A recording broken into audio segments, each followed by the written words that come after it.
先ほどね動物とお話をすることができると申し上げたんですけども、これねものすごく面白いの。あのこれがね YouTube じゃなかったらお話をしてもいいんだけれども、動物ったって皆さん嫌いな動物でなんかいっぱいいますよね。例えば私はヘビと話をすることができる。でもこの話多分聞きたくないと思うのでね、大間さんにしただけですよ、先ほどですね。それでこの猫ちゃんワンちゃんの話をする。私もワンちゃん飼ってるかな。でそのワンちゃん飼ってるんだけれども、これも面白いことに面白い経路で私のとこ来た黒ワンちゃんですね。今15歳かな。でこれもまた面白いんだけども、私が高知なんだけど、高知のおじいちゃんおばあちゃんのお家にしばらくいたことがある。そこで猫飼ってた黒猫ちゃんだよね。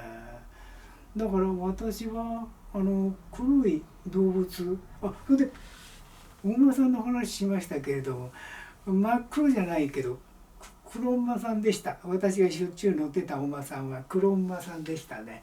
このようにね、なぜかというとね、この猫ちゃんやお馬さんやワンちゃんもそうだけれども、一つのグループに属してるんですね。お馬さんお馬さんのグループで、ワンちゃんワンちゃんのグループで、魂のと言ってますね。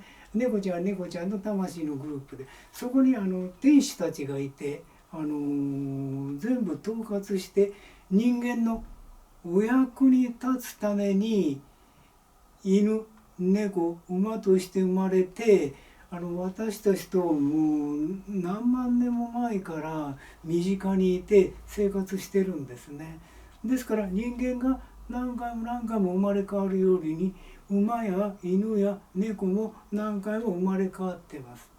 あっさり言うと、先ほど言った黒猫ちゃんも黒ワンちゃんも黒馬ちゃんも私たちのというから前世で一緒にいたお馬さんやワンちゃんや猫ちゃんですよ。だから私はいわゆる怖くない。いやまたあったねと、こういうことだね。もう一言言うとね、タヌキなんかはね、子供タヌキっていうのは大体ね、人間にねそばに来るときはね3メーターぐらい先まで来るんだよね。3メーターぐらいの先で「あなた誰?」って言って首かしげてこうおしゃべりしてくれる。でちっちゃなタヌキちゃんはねちょこちょこちょこっと来てもう目の前に来るよね。それで私に何て言うかって言うとこんなこと言うんだね。おじちゃんまた来たよってね、仲良くしてねってのことをしゃべるんだね。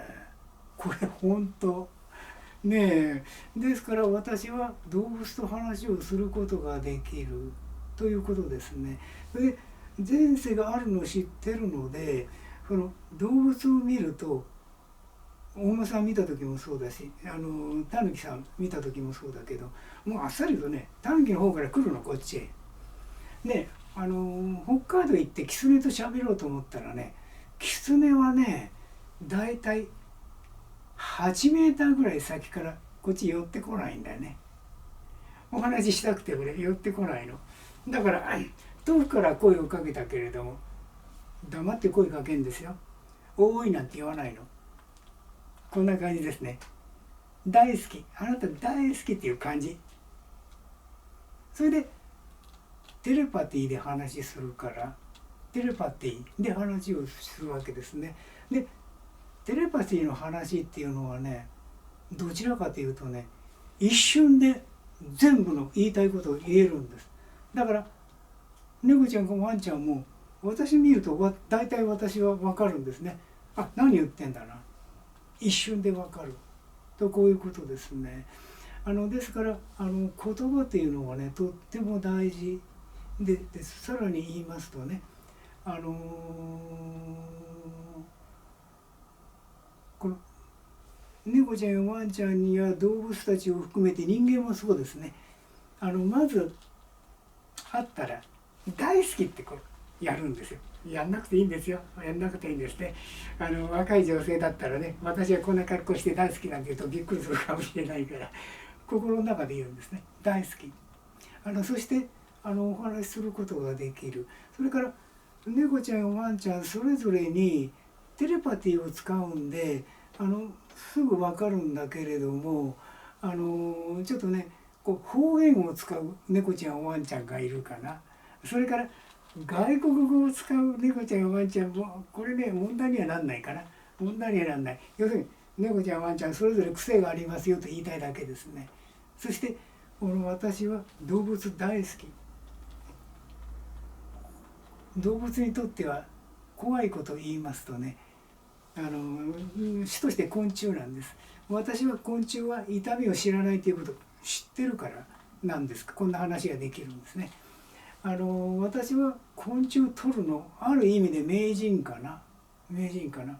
簡単にすると取る。この話したかもしれない。例えば皆さんトンボを取ろうとする時にね、こんな格好してトンボを取ろうとするんですね。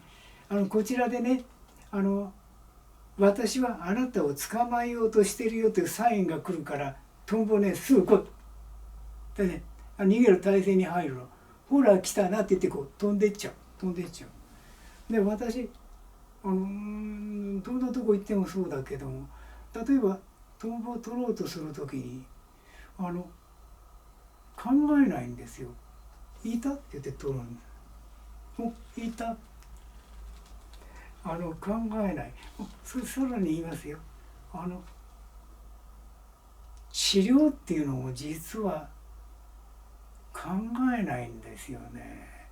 考えるとね、考えてるのは過去と未来しか考えられない。今は考えられないんですよね。で今は完璧に存在している今、時間と空間がないという意味ですからね。でそれを応用してるのかな私は。だからいたって言って取るんです。そうすると雰囲気としてはね、待っててくれてるっていう感じかな。で動物とお話しする時もそうだね。まず優しい感じになっていただいて、はい、もう通じてます。そして、私はあなたをね、怖がっていない、攻撃しない、こういうサイン出すんですね。そうすると動物たちは瞬間でこちらの言うのを理解します。ということで私たちは実はお話しすることできるんですね。そして最近テレビなんかでも本なんかでも動物の話をする方々がいっぱいいますね。とてもかなわないですよ。私かなわない。でもそれぞれの人がそれぞれの何て言うんですかね、能力を使って体験です。過去の体験を使って一人一人違う体験を持っているので、それで動物と話してるんでしょうね。でも私は私なりのやり方で動物と話をする、こういうことですね。動物たち私大好き大好き